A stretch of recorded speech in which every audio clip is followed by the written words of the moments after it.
Hi, it's Tuesday, March 19th, and Rabbi Serotta is going to take us to a class on gender and Judaism, or Judaism and gender. Yeah, either way, works either way. So, well, welcome everybody. Good to see you and glad you could join us. And I'm glad you found the link, and we'll do this for a few weeks here in the spring. And there's a number of different ways that one could go about this, but I thought I'd start with God today because I think that's a pretty good place to start a Jewish discussion about this. But so actually today I really want to talk about God, theology, and gender, and then next week we'll talk about human beings, and eventually we'll get to the issues of Hebrew itself, the language.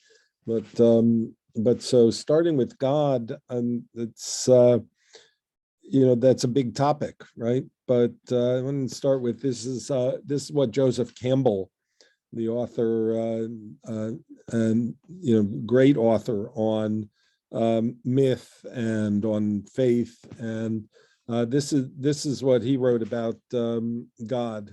God is a metaphor for a mystery that absolutely transcends all human categories of thought, even the categories of being and non-being, right? So that's I think it's a really terrific statement about the nature of God from a human point of view, but it also needs a little unpacking, perhaps, right? But the first thing I'd say is that everything that we human beings say about God, what God is, what God does, what God wants, everything is really a metaphor. Right? So, we see this in obvious ways when in the text we talk about God's hand or God's finger or something like that, that we are understanding those terms as metaphors for God, not all that there is about God. And then he goes on to say that God, therefore, is a mystery, right? There is no language that we have that can really explain what God is.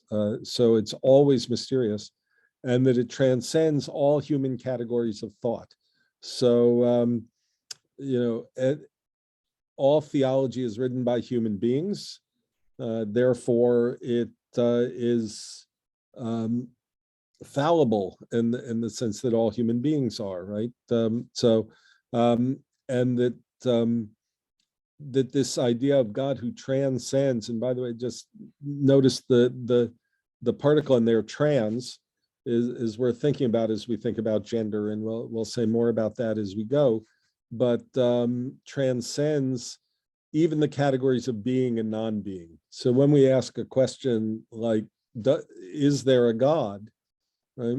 That's already, we're already moving into this level of metaphor and mystery, right? So that so it's very difficult to say anything definitively, that's for sure.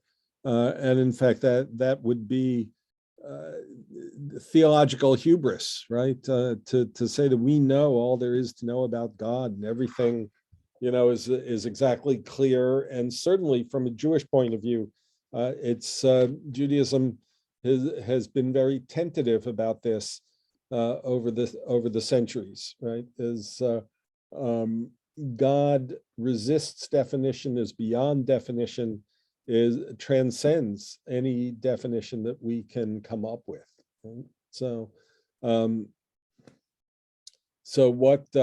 what might we say about God? So the traditionally, Judaism has been more apt to say things that they know God is not, right? So there are principles of non-being, right? The things that God is not are easier to define than the things that God is. So this is a kind of a mystical understanding of what God is in Jewish tradition. So God is the divine echad, the one, right? Echad is the number one, and so a profound unity, right? A profound unity and vast, all-encompassing reality that runs through all existence. So in that sense, God is everywhere, and more importantly, God is everything, right? So that nothing exists outside of God, and everything is within God. Everything is a part of God, right? So that's the Jewish mystical metaphor that we deal with, the divine one. And remember, still we're talking, and because we're human, everything we say about God is essentially a metaphor, right? So, and you may find a compelling metaphor within this. I've sometimes used one that comes from Jewish tradition, that God is the ocean and we are the waves, right? So not separate from God, we're a part of God, but each with our kind of own individual aspect within a larger unity, right? So it's not a denial of reality, right? It's not that this world is an illusion, but that everything exists within a larger structure, right? And that larger structure is the divine echad. So, but now we get into the question of gender. So, and this is so most language, most of the metaphors that we tend to use for God are masculine, including the word God, by the way, which we'll talk about in a little bit, right? But all of these words are metaphors in themselves, and they're limited by the cultural construction that we have that tangles up human and holy truths all the time, right? So hardly a day goes by that I don't have a B mitzvah student in my office who talks about God as He.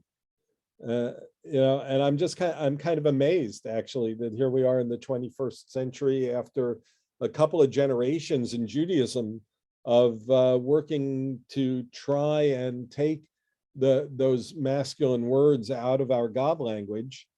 And yet, the 12 and 13-year-olds who come into the office, doesn't matter whether they're male or female, routinely refer to God as He, and never refer to God as she, by the way. I mean, it's not that the girls have thought about it in some other way.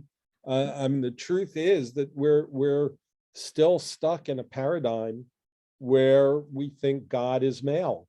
And some of us may have gotten past that, but it's real easy to fall into it, and it's such common language.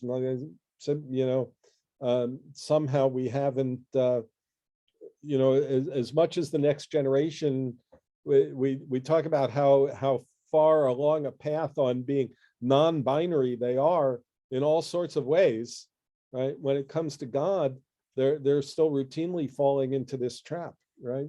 Of this cultural construction that God is male. So, but so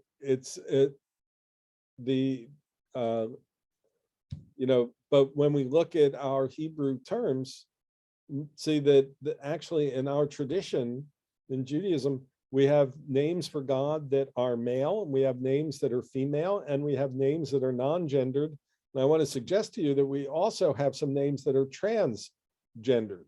So we're going to talk about all of these a bit, but the male ones, of course, are probably the most familiar to you, even with a limited knowledge of Hebrew, right? We say it, Baruch atah Adonai Eloheinu melech ha'olam, right? So melech is king, right? The king of the universe. I mean, we have taken to translating that as ruler of the universe or sovereign of the universe, but the Hebrew word melech means king. There is a female version, Malka, but it's never used to apply to God that I know of. The Shabbat is sometimes referred to as Shabbat HaMalcha, the Queen Shabbat, but I can't think of a place where it's ever used to apply to God. And Adonai, which is among other, is kind of a euphemism, right? It's when we see the Yud He Vav He, which we don't pronounce, we use this euphemism Adon, Adonai, my Adon, Adon in modern Hebrew means sir or something like that, but Lord in the small letter Lord, perhaps my Lord, right? So but definitely a masculine term. You may be familiar with Shekhinah, and that appears a lot in Jewish mysticism, and comes from the same root as Mishkan, and a neighborhood, a place where God dwells. And so in Jewish mysticism, the Shekhinah is the part of God's presence that is closest to human beings, that dwells right here with us. And it's definitely feminine, but I want to just sort of a caveat on that is this was not a term that comes about because of our openness to the idea that God is not is of a different gender. I mean, I'd say Shekhinah gets used in Jewish mysticism when it wants to talk about the union between human beings and God. So being patriarchal and masculine, if they're to marry God, right, if they're to have a union with God, then that God has to be female, right, because they're male. So it's actually very much stuck in the this binary gender normative thing, right? So that's where Shekhinah comes into play. The word above that, Hachama, is less frequent. It actually means midwife, right? And so that image of God as a midwife who brings things into being, right, is a very nice metaphor. And all of these are metaphors, right? King is a certain kind of metaphor. Midwife is a different kind of metaphor. The God in the neighborhood of Shekhinah, right, is a different kind of metaphor. And then we do have these terms that are non-gendered, like sor is a really good example. We say Ma'os Sor at Hanukkah, or we talk about Sor Yisrael, the Rock of Israel, which is in right before the Tefillah. We have a prayer where we talk about God as Sor Yisrael, right? And Sor, rock, I mean, that's another kind of metaphor, right?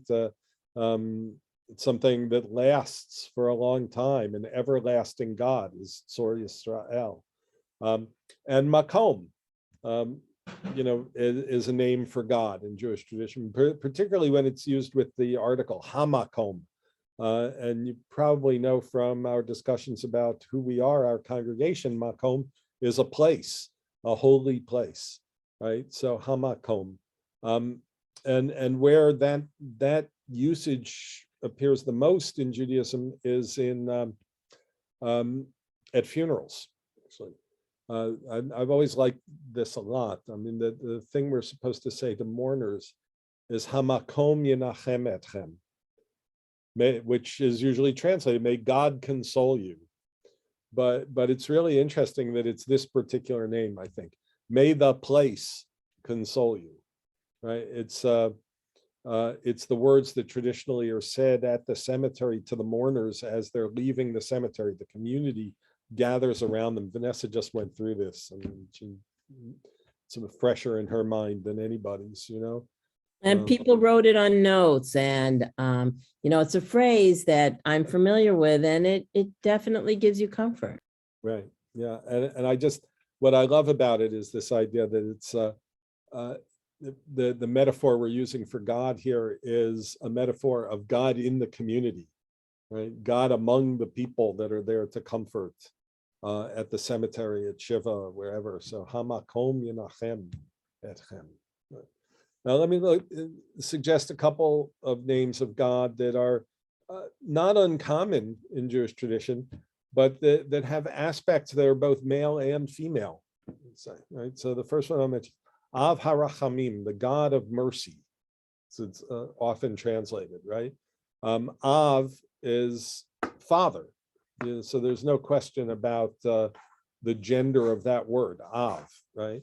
Rachamim comes from the same root as rechem, which is womb, or uterus, right? So you have these two words put together that are sort of associated with a male and associated with a female.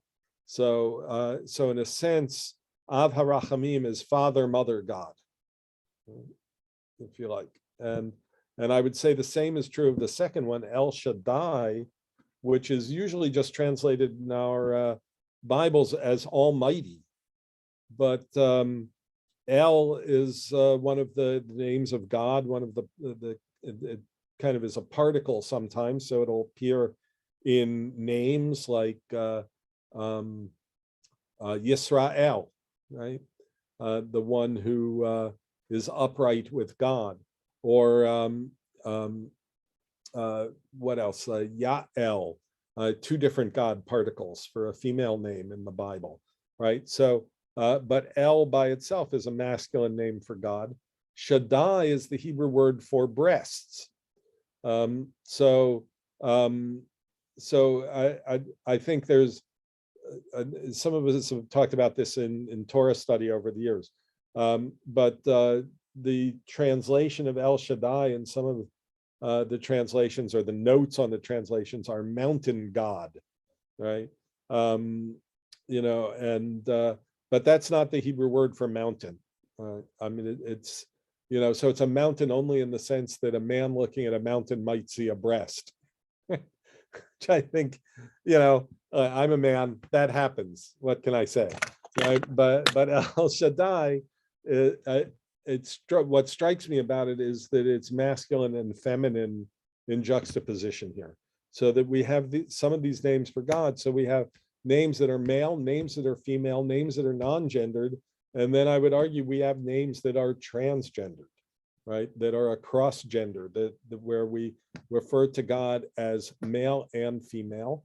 And this gets us to this question about the word God itself, right? That, you know, in recent years, when we've tried to remove the masculine pronouns and the masculinity in prayer books, one of the things we've done is every time we see he, we substitute God, right? Regardless of the fact that God is a masculine word. You know, because there is a word goddess, right? So, so we shouldn't just pretend, perhaps, that God is not gendered when we do these things. How we want to solve that problem, right? I mean, we might be better off with words like creator, you know, Baruch atah Adonai, blessed are you, creator, right? Blessed are you, rock, you know, whatever it might be.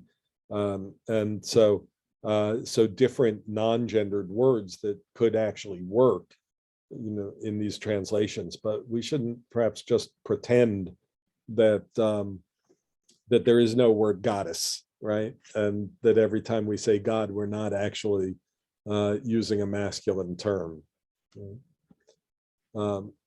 So, and one of the names that God reveals, or goddess reveals, if you like, but you know, one of the names that is revealed to Moses is Ehyeh Asher Ehyeh, I will be what I will be.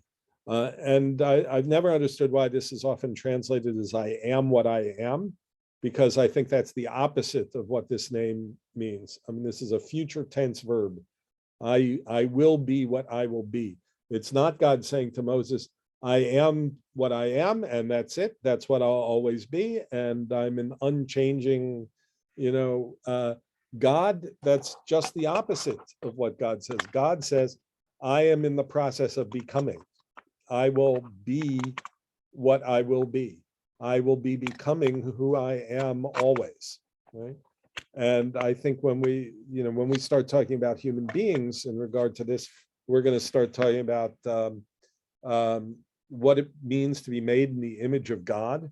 So what does it mean to be made in the image of a God that is always in process, right? Always becoming. That's very different, right? It's a very different way of looking at things, right? So, but so God is an ultimate driving force that will be whatever it will be. And say, although this is I will be, right? So it's actually, in a sense, is this non-gendered, Vanessa? What do you think? I will be, right? It's first Yeah. person. Yeah, I think it's non-gendered. And I was going to say that sometimes I would have the kids in Hebrew school write down all the names of God in Hebrew and in English because they needed the English. And that class could take, 2 class sessions. And I Yeah. think it was really good for them to see, Tzur is rock and Makom is place. So all of that stuff is so good for them to see that in English. Right. And it gets back to that first point that it's all metaphor, right? Yes. That every word we use to describe metaphor, including this one, is really a human metaphor for God. Right? So there are all these names for God. According to tradition, 7 of them are the holiest names of God. There are 7 names for God. You probably know about Geniza, right? The place where we take worn out texts or texts that aren't used anymore and put them in, we either bury them in the ground, we put them in a special room in the building, and sometimes they're placed into coffins with people who've passed away. So we have ways of disposing of these 7 holy names for God. So Sor Yisrael is not one of them, the Rock of Israel. Neither is Makom, right? There are 7 in particular. All 7 of those are masculine, right? So that tells us right there, in a certain sense, how much the patriarchy informs this, right? You don't have to bury the name of God in English. So if you've got it either in transliteration or in translation, so an English copy of the Bible doesn't have to be put into Geniza. Only these 7 holy names in Hebrew written in a text require that they be placed in the Geniza, right? That they be disposed of in a certain way.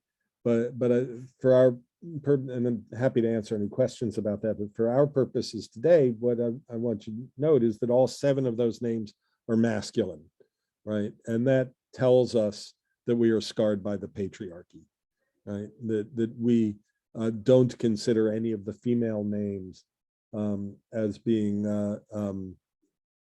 among the 7 holiest. Let's say the El Shaddai, one of the trans names that I suggested to you, is one of the 7 holy names, right? But all the others are purely masculine. So El and Shaddai are 2 of the 7, right?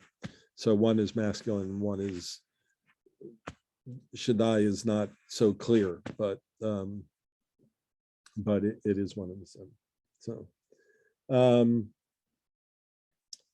So having been sort of denied a kind of a sacred feminine, there's some question in my mind about whether we need to course correct, and so that's why I'm sort of harping on this idea of God and goddess, right? That maybe we have to emphasize it a little more. I mean, the feminine names of God, the feminine presence of God, maybe as I've been doing in part of this presentation, right, using God and goddess, right? So we have this problem that we have these metaphors, and we have to recognize that gendering God has meaning, right? So it's meaningful and it's inherently incomplete because the metaphors come from us; they're human, right? So whenever we use a word that's gendered, right, we are giving some kind of meaning, but we are also limiting the meaning, right? And recognize that that's incomplete. So the binary gender system fails to capture that full range, of what God can be. And frankly, that's when we talk about human beings, the binary gender system fails to capture the full range of human experience, right? So I see, so you have a hand up. I do. I have a question, Rabbi. Yeah. In regard to the fact that the word God is masculine, Yeah. and that the Hebrew is all masculine, and in light of the things we've learned in recent years and the way we look at things today regarding gender and sexuality, how on earth is it possible to change? I mean, you can't change the Torah, or can you? Yeah. I mean, I don't know how, because I know that when I hear people refer to God as he, it kind of turns me off. Yeah. And yet, what are we supposed to do about that? Right. Well, I think you're right that we probably can't change the Torah, but we do change the translation all the time, right? I mean, we're constantly trying to get better at translation, whether it's, sometimes because we have an actual new understanding of a word, that we thought was this, and now we realize, oh no, it was never that in the first place. It was always this, right? And so we have those kinds of translations. But we also have changes in translation that I would say are based on sociological experience, right? And so the idea that we, have to translate the Torah with these masculine language is not necessarily true, and there certainly are great examples. Now, some of them are well done, and some are less well done, and I think we want to be good about that. I mean, one of my my pet peeves is the way people translate Psalm 23. I don't know if you've heard me talk about this before, Susan, but the old translation is problematic because of all the he's, right? The Lord is my shepherd, I shall not want. He makes me lie down in green pastures, and so on and so forth. However, the poetic structure of that psalm is that it starts in third person and moves to second person. So when you get to that phrase in the middle, yea, though I walk through the valley of the shadow of death, I will not fear, for you are with me, right? And so the beginning of Psalm 23 is third person, God is he, and in the middle, God is right there with us and becomes you. And that change is worthy of preservation in translation. So how do you go from the third person or first parts of the psalm to the second person that goes from the middle to the end, right? And so so a lot of translations, and I'm sitting here with a prayer book in front of me. Let me see if I can find it. I think is it in this prayer book? Do I need the full one? So just the other day, at Shiva, we read a 23rd Psalm that I don't like.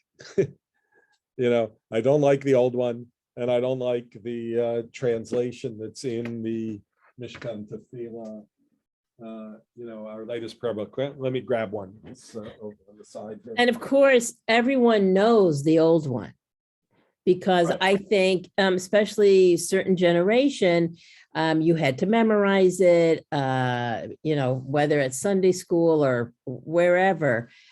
So when you change it, people are jarred by the new language. Right.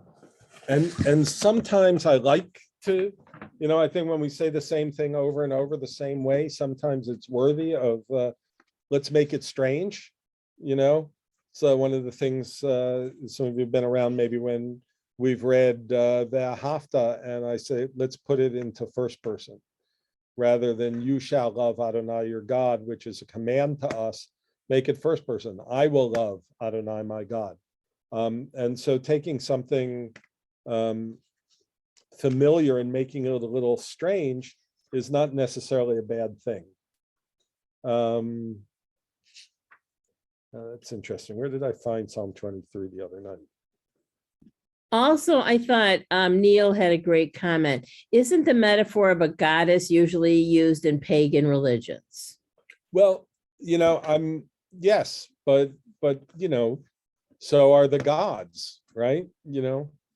So I mean, I understand why it may grate on the ear a little bit because of the way we're used to hearing it, but let's just imagine a society that's slightly different and says we wanted to stop using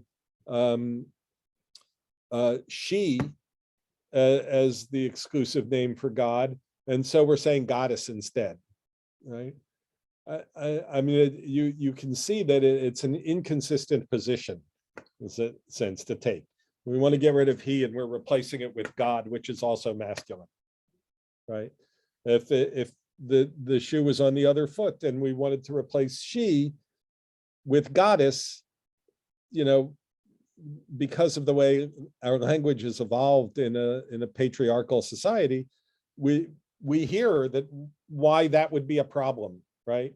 And yet we don't hear why changing he to God is a problem. And that, of course, is what they did in this translation of Psalm 23. Adonai is my shepherd, I lack nothing. God makes me lie down in green pastures. God leads me to water in places of repose, and so on. And so that's how they got around the he. So they tried to keep it in the third person. And then in the middle, though I walk through a valley of deepest darkness, I fear no harm, for you are with me. So it's an honest attempt, right, to keep that third person, that separation from God that's there in the beginning. And so not the worst translation. I've seen worse of Psalm 23. I think maybe it was in the Yisker book itself, because that's the one that's in. Trying to remember where I read a Psalm 23 this week that I really didn't like. There are things I don't like about this translation. I don't It like might- it. Yeah, it might be in that Yisker Mishkan Tefillah, because there's some weird things in there, Yeah, I don't have including no morning service, but that's Yeah. a different story. Mhm. Yeah, we should write a letter of complaint about that, actually. So maybe they'll put it in the new edition. So there's other problems with this translation. I'm not sure why they felt they needed to change the valley of the shadow of death to the valley of deepest darkness. And worst of all, at the end, I shall dwell in the house of Adonai for many long years. Orech Yamim, they've rather than forever. So, which is what the old translation said. So, but at any rate, there are some translations have simply gotten rid of that change, which I think is an important change that goes from third person to second in the middle of it. Right. So you can. This is all a very long answer to what Sue asked, which is translations can change. We don't want to violate the meaning, right, of the poetry or the language or things like that. But within those boundaries, there's still a lot of room to do a lot of things that would be more comfortable. So, and translation is always hard, and but it's possible, right? It's possible to have a broader context than having it be all male, right? As we said, the language in the Hebrew itself sometimes is what if when we come to that El Shaddai, instead of translating it as Almighty, we translate it as Father, Mother, God, right? Something like that. That's that's certainly within the realm of connotation of those words, and is probably a much better note than the one that's there currently, which is that it may come from the Hittite mountain, which I just think is because they were uncomfortable saying what it really means. I see Marilyn's got a hand up. Oh, thanks, Vanessa. I was thinking, so interesting, Rabbi. And I was thinking as you were speaking, the emotions that God elicits that we talk about as being a compassionate God, being a forgiving God, being an angry God. I think those help with the gender sliding. You can, as you say, you own your own feelings about God. There's no one way that everybody feels emotionally about God. It's within us. It exists and lives within us. Yeah. So could you share a little bit about that, how emotions play a part in gender Sure. interpretation, and how that would be helpful as we teach our children this way of presenting their own emotions and their own feelings? Because not just as parents, but teachers and religious leaders, I think as time goes on, children are going to eventually be with the program, so to speak. Yeah, I wonder if it would be possible. I mean, you mentioned God of forgiveness and God of compassion and stuff. Maybe we should just take those words and make them names for God, right? Compassion, forgiveness, right? These are Slow to anger. Right. They're still, yeah, absolutely. I mean, they're still metaphors, right? Everything we say about God is metaphorical. Right. But one way to take the gender binary out of it is to God is forgiveness, right? So the different attributes can be not associated with masculine or feminine, but they just are. They are the metaphor for goddess, right? So in terms, everybody has an emotional reaction to this. So I mean, Sue kind of said when she hears he, it turns her off, right? There will certainly be others who, if we started referring to God exclusively as she, I can tell you we'll turn some other people off, right? I mean, I get that, but it's one of those things that sometimes it's worth waking up to, right? That how we've just accepted a certain thing because that's the way it's been done, is not enough reason to keep doing it, right? So we have Evie and then Meredith. okay. I think I'm not knowing my geometry. I don't know if I've done a 180 or a 360 in dealing with this, but at first, when I first heard the they term used in our family with a distant family member, and my sister-in-law is an editor, it drove me crazy. I couldn't put two sentences together and make sense and never know who anybody was talking about. So I got beyond that. But in terms of a deity, I never really thought about it, but probably about maybe 40 years ago, I remember hearing somebody reading a letter that they received from a male, a man, or probably a man, as opposed to an adult child, saying that, talking about his trip to Israel, and for the first time witnessed God in all her glory. Yeah. And seeing that, hearing that, it really touched me because I really never thought about the gender of God before. But I think we think more in terms of the qualities. And I don't know if the qualities, to match on a little bit to what Marilyn was saying, I don't know if the qualities in my mind have necessarily masculine or feminine. I know right now, the last couple of years, I've been struggling to learn Spanish very slowly. And every word is a gender neutral, and it has a gender, excuse me, and the before it has to match, and it's driving me crazy because I can't tell if it's a table or a house or whatever it is. Right. And so I just wonder if we're going from something being woke and trendy to, let's just, I mean, I see what's happened with being politically correct, where you can't have a decent conversation anymore because you're afraid of stepping on somebody's toes without intention. So, pardon my impatience here, but I guess I'm just trying to delve through this. And then when you talk about, people that are transitioning in terms of gender too, and you're going from he or she to they, and then, don't know what you're calling them.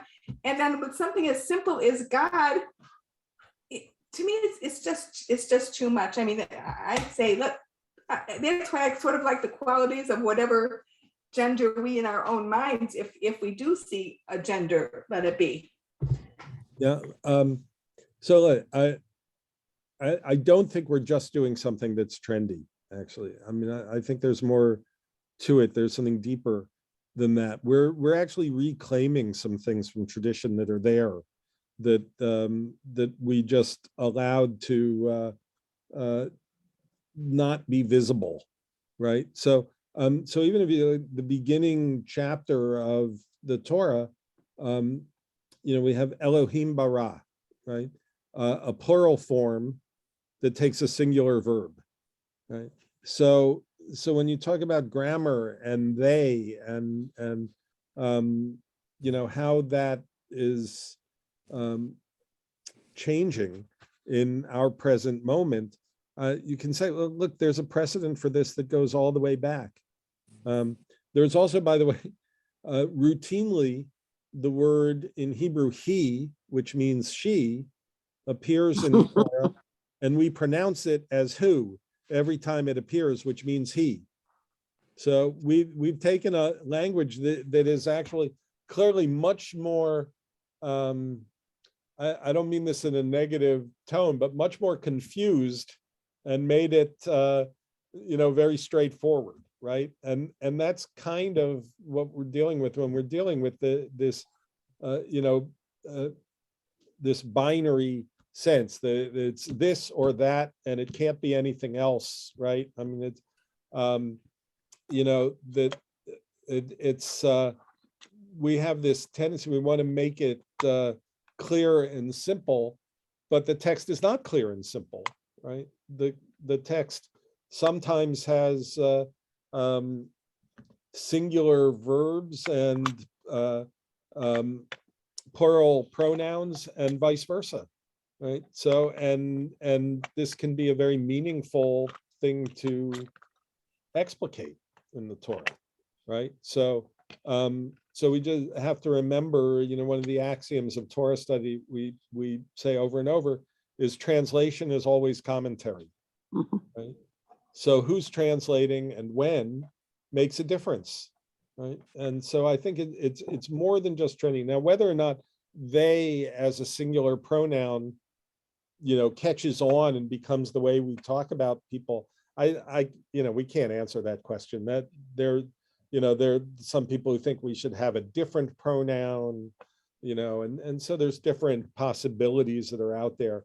So it reminds me a little bit of when I was in rabbinic school and we first started putting the mothers into the prayer called the Avot, right? The Avot v'Ima'ot. And there were at least two different versions that were floating around, and some weeks we would sing it one way and some weeks we would sing it another way, until one of them kind of caught on, right? And became the one that people did. So, there was a version of Avot v'Ima'ot, which was God of Abraham, God of Sarah, God of Isaac, God of Rebecca, right? God of Jacob, God of Leah and Rachel.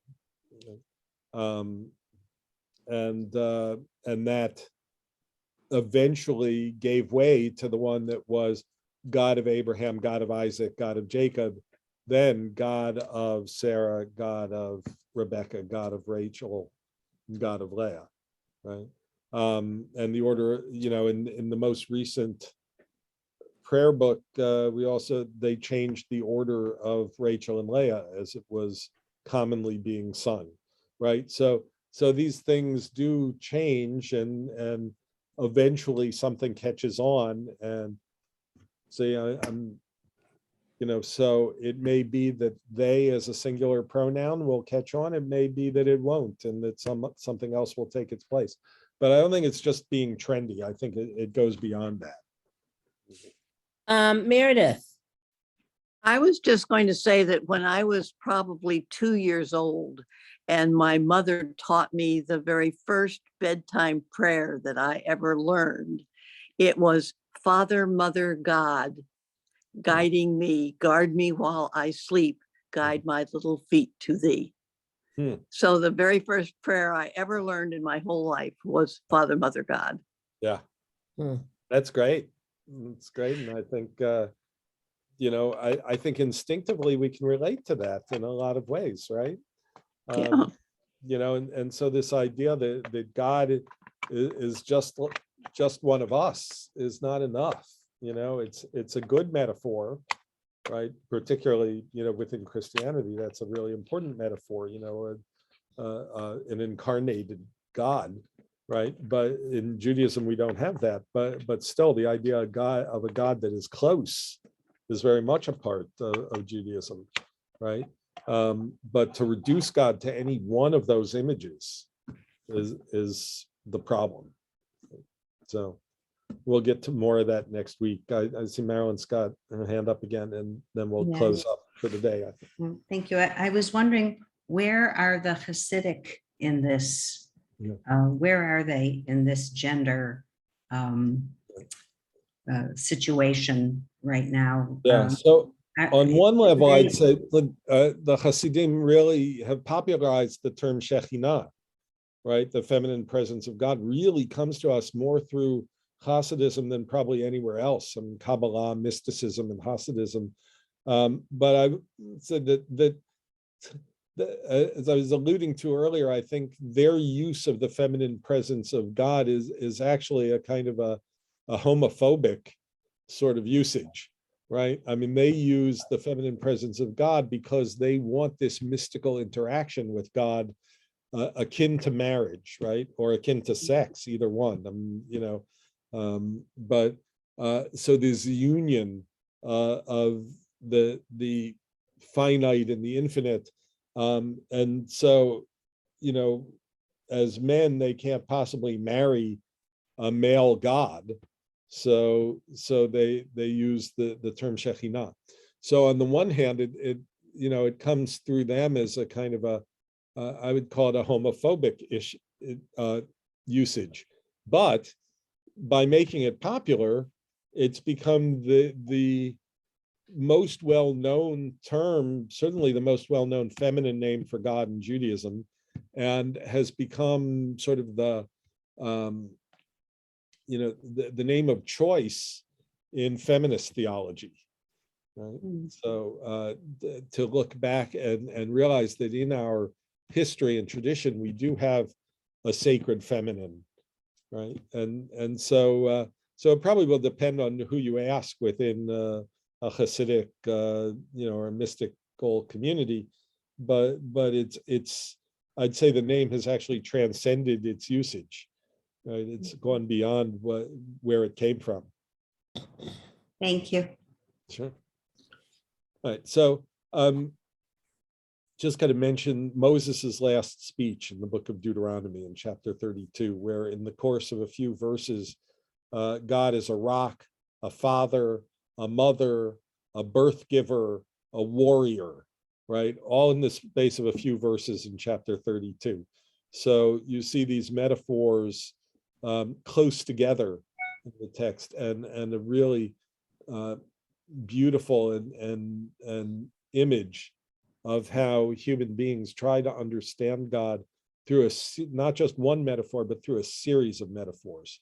And by doing that, we start to get closer to a sense of what our understanding of Goddess is, and it starts to give us a sense of what we really want to talk about starting next week, is what it means for human beings to be made in the image of a goddess that is beyond any of these metaphors that we can come up with. So human experience is also beyond the definitions that we put on it. So I think that's probably a good place to stop today. Indeed. A little bit And- more about God next time, and then Yeah. into creation of human beings. We will see everybody next week. We use this same link, but it'll come out again, the correct one. And it's just good to see everyone. Be well. Thank you. You Bye-bye. too, Vanessa. Thank Take you. care of Thank yourself. everybody for Thank finding you. Thank us. you. Yeah. I appreciate it. I'm glad you were able to find us eventually. Yes. Thank you. Bye. Bye. Bye.